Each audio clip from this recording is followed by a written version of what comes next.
नमस्कार मंडळी. मग चला तर आज कथेचा दुसरा दिवस आहे. मी आज तुम्हाला श्रीमद भागवत कथेचा दुसऱ्या पार्टमधील काही क्षण, अनोखे अतिशय आनंददायी क्षणाचा मी तुम्हाला भोग देणार आहे. तरी सर्वांनी लक्षपूर्वक भागवत कथा ऐकायची आणि बघायची पण आहे. कारण मला एक तुकाराम महाराजाची ओळ आठवली मंडळी. ऐसा सुख सोहळा स्वर्गी नाही. खरंच तुम्ही जर आमच्याकडे आलात ना, तुम्ही सुद्धा देह, बाण, वेळ, टाईम, काम, धंदे सगळे विसरून जाल. असलं अप्रतिम भागवत आहे. महाराज खूप आणि खूप सुंदर इतकी छान कथा सांगत आहेत ना. आज गोकर्णाची कथा आहे, राजा परीक्षिताची पण कथा सांगत आहेत. खूप सुंदर प्रमाण पण देतात आणि महाराज एवढ्या सुंदर आणि एवढ्या साध्या सोप्या भाषेत समजावून सांगतात, हसत खेळत, की टाइम कधी गेला कथेचा पण कळत नाही. चला तर मग घ्या कथेचा स्वाद.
राधे राधे राधे राधे श्याम मिला दे, राधे राधे राधे राधे कृष्ण मिला दे, राधे राधे राधे राधे श्याम मिला दे, राधे राधे राधे राधे कृष्ण मिला दे, राधे राधे राधे राधे श्याम मिला दे, राधे राधे राधे राधे कृष्ण मिला दे, राधे राधे राधे राधे श्याम मिला दे, राधे राधे राधे राधे कृष्ण मिला दे, राधे राधे राधे राधे श्याम मिला दे, राधे राधे राधे राधे कृष्ण मिला दे, राधे राधे राणी म्हणायचे ठाई वाजला, राधे राधे राधे राधे कृष्ण मिला दे, राधे राधे हो राधे राधे, राधे राधे हो राधे राधे, राधे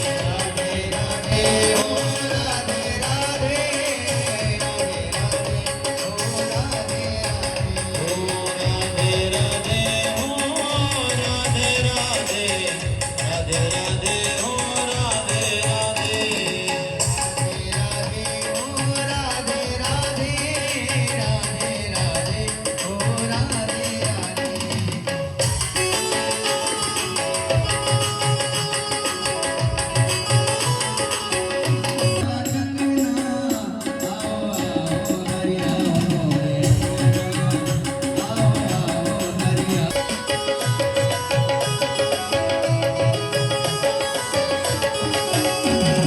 पाप करना छोड़ दे, सारी दुनिया से तोड़े डर से नाता जोड़ दे, यही मांग मेरी हो, यही मांग मेरी, ओ यही मांग मेरी, यही मांग मिला दे, राधे राधे हो राधे राधे, राधे राधे हो राधे राधे, राधे राधे हो राधे राधे, राणी म्हणायचे ठाई वाजला, राधे राधे हो राधे राधे हो राधे राधे, राधे राधे हो राधे राधे,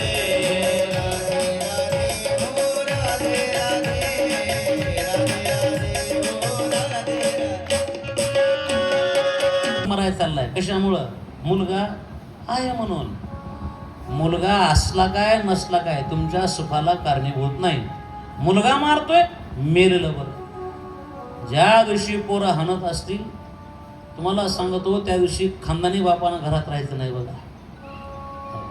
पोरग मारते म्हणजे, पोरग आगा बोलते म्हणजे नीट निघून जायचं, अजिबात घरात थांबायचं नाही. पण असं जायचं नाही. मग घर, शेती, बंगला, गाडी सगळं विकून पैसे घेऊन नवरा बायको दोघं हाँगकाँगला निघून जायचं. कुठेही जायचं, जर्मनीत जा, युरोपला जा, कुठेही जा. म्हणजे त्यानं मारून आपण निघून जावं ते सगळं त्याला सोडायचं असते होय? अजिबात नाही. एवढं सगळं कमवायचं आणि त्यानं मारलं की निघून जायचं म्हणजे त्याला आपण. खरंच अप्रतिम कथा सांगत आहेत महाराज. आणि मग स्वयंपाकाची तयारी कुठवर आली म्हणून घरात आले तर हे पाही पिलकुडं एवढं गाव आहे ना मल्हारामचा विचारताच होईल. चल आजी मला घेऊन डान्स कर, मला घेऊन खेळ, मला घेऊन खेळ करायला लागलं सगळंच ना झालं. एवढा गाव आहे ना आमचा मल्हार. टाईम कुठं चाललाय काही कळच ना झालंय. अरे बाप रे, बघा लेकरू आणि ह्या कथेमध्ये खरंच सगळं मी तर स्वतः विसरून गेले मंडळी. तुमचं काय मला माहित नाही. काय सुंदर महाराजांनी प्रमाण दिले. बाप रे, खरंच अप्रतिम. खूप छान कथा सांगतात गणेश महाराज. इतकी म्हणजे अप्रतिम आहे की शब्दच नाहीत त्यांच्या कथेसाठी बोलायला. साध्या आणि सिंपल भाषेत आपल्याला समजेल अशा भाषेत खूप छान कथा सांगत आहेत. आज भागवत कथेचा दुसरा दिवस होता. तर आपण जेवढे कुणी जवळपास असचाल त्यांना मी निमंत्रण देत आहे की तुम्ही रिंग रोडला भक्ती शक्ती मंगल कार्यालयाच्या समोर पार्क स्ट्रीट म्हणून नावंदर सिटी आहे, इथं मंजू शेलार राहतील. तर आपण जर आपल्याला जमत असेल लातूरमधल्या लोकांनी नक्की आणि नक्की कथेची स्वाद घेण्यासाठी नक्की यावं, ही सर्वांना माझं निमंत्रण आहे आणि विनंती सुद्धा आहे. मंजू शेलारच्या परिवारातर्फे मी सर्वांना आव्हान करू इच्छिते की आपण सर्वांनी श्रीमद भागवत कथा श्रवण करण्यासाठी यावं. कारण खरंच आणि खरंच तुकाराम महाराजांच्या कथेप्रमाणे हा सुख सोहळा स्वर्गी नाही. संसारात राहून परमार्थ कसा करायचा हे महाराजांनी खूप सुंदर सांगितलेलं आहे. तर तशा आणि त्या पद्धतीनं इतकी सुंदर कथा चाललेली आहे, खरंच अप्रतिम आहे. आणि श्रोते पण खूप छान आहेत, अगदी शांतपणे सर्वजण कथा श्रवण करतात आनंदाने भक्तिभावाने. आणि हे पाही मल्हार तिकडून आता इकडं आलाय आणि मांडीवर घेऊन अजून मला नाच मिळते. खरंच मी तर ह्या लेकराच्या सहवासात ना वेळ आणि दुखणं सुद्धा विसरून गेले. काय हे दुःख ते दुःख खरंच अप्रतिम कथा आहे. आणि कथेसारखंच अप्रतिम आमच्या मल्हारचा सोबत पण आहे. मल्हारचा सहवास म्हणजे खरंच कथेसारखा गोड आणि निष्पाप निरागस आहे, खूप जीव करतो. आणि ह्या 2-3 दिवसात तर सारखं दररोज भेट असल्यामुळं चांगलाच ओळखायला लागलाय. गेल्या गेल्या आजी म्हणून गळ्याला पडतंय लिकरू, मस्तपैकी गप्पा जेवणे सगळ्या दिवसभर सगळ्या पाहुण्यासोबत इतक्या गप्पा. दिवस कुठं चाललाय कळना झालंय मंडळी, अप्रतिम दिवस चाललाय. हे बघा हे आगाव कसं करणार, फॅनला तोंड कर गरम मुलाने, माझ्यासोबत डान्स करते हो काही लेकरू. महाराजाचं लक्ष सगळं इकडंच होतं. चला मग आता आरतीला सुरुवात करूया. मस्तपैकी आरती भागवत कथेची ऐका.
भगवान जय जय श्री राधे नमः पार्वती पते शिव हर मग मंडळी चला आता कथेची आरती झाली, कथा ऐकली पाहिली. मग आता उद्याची कथा ऐकण्यासाठी सरस्वतीच्या चॅनलला लाईक व सबस्क्राईब करायला विसरायचं नाही.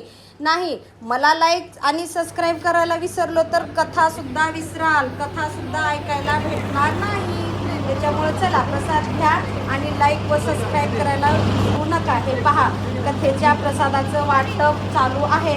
तरी आपण सर्वांनी मनोभावे, जरी तुम्ही जवळ नसलात तर असं समजायचं की कथेचा प्रसाद, ज्यांनी कथा ऐकली ना त्यांना प्रसाद ॲटोमॅटिक भेटतो. कथेच्या रूपात सर्वांना प्रसाद पण भेटतो. अशा प्रकारे कथेचा दुसरा दिवस संपलेला आहे. तर उद्या तिसऱ्या दिवसाची कथा मी तुम्हाला ऐकू घालेन आणि दाखवेन पण. Okay, bye.